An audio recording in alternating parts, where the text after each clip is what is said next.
عن ابی موسیٰ رضی اللہ عنہ قال قالوا یا رسول اللہ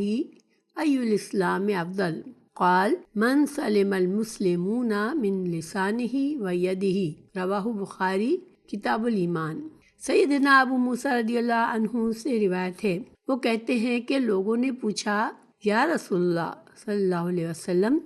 کس کا اسلام افضل ہے؟ تو نبی کریم صلی اللہ علیہ وسلم نے فرمایا جس کے زبان اور ہاتھ سے سارے مسلمان سلامتی میں رہے۔ تو اس حدیث میں ہمیں کیا باتیں پتہ چلتی ہے؟ سب سے پہلے یہ پتہ چلتا ہے کہ اسلام سلامتی کا دین ہے،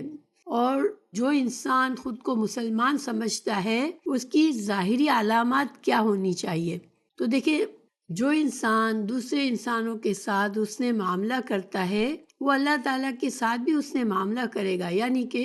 اگر اس کا ظاہری دین اچھا ہے، وہ دوسروں کے حقوق کا خیال رکھتا ہے، دوسروں کے ساتھ حسن سلوک کرتا ہے،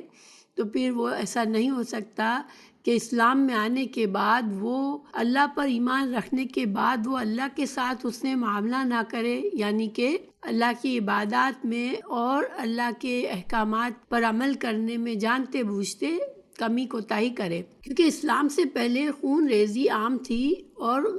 غارت گری تھی اور لوگ ایک دوسرے سے محفوظ نہ تھے۔ تو اسلام کے بعد جو ہے جب دنیا میں صحیح طرح سے اسلام پھیلا، لوگ اسلام کی صحیح تعلیمات پر عمل کرنے لگے، تو لوگوں نے امن محسوس کیا اور ہر طرف سلامتی محسوس ہوئی۔ تو یہاں پر رسول اللہ صلی اللہ علیہ وسلم نے انسانوں کے دو باتوں کا ذکر کیا ہے، ایک تو اس کی زبان کا شر اور دوسرے اس کے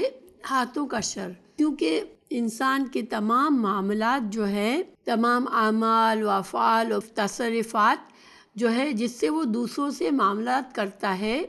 اس میں اس کی زبان یا اس کے ہاتھ کا عمل ہوتا ہے، اور زبان کو یہاں مقدم فرمایا رسول اللہ صلی اللہ علیہ وسلم نے، کیونکہ زبان کا شر ہاتھوں کے شر سے زیادہ ہوتا ہے اور بہت آسانی سے انسان لوگوں کو تکلیف دیتا ہے، اور اس کا جو شر ہوتا ہے، اس کی جو تکلیف ہوتی ہے بعض اوقات ہاتھ کی تکلیف سے زیادہ ہوتی ہے۔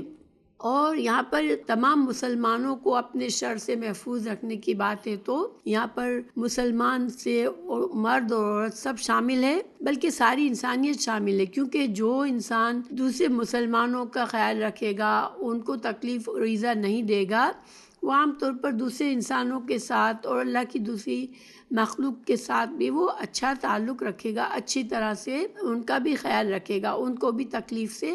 اپنے شر کی تکلیف سے بچائے گا۔ آج ہم اسلام کی یہ خوبی نہیں دیکھتے، زیادہ عام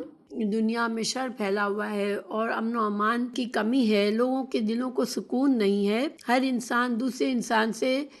ڈرا ہوتا ہے کہ کب کوئی اسی سے فائدہ اٹھا لے گا یا کوئی اس کو نقصان دے گا، اس کو تکلیف دے گا۔ تو ایسا کیوں ہو رہا ہے کہ مسلمان اسلام کی صحیح تعلیمات سے پوری طرح سے باخبر نہیں ہے، بہت سے مسلمان اسلام کی ان تعلیمات سے بے خبر ہیں اور لا علم ہیں۔ تو ہمیں زیادہ سے زیادہ دین کے علم کو سمجھنا ہے،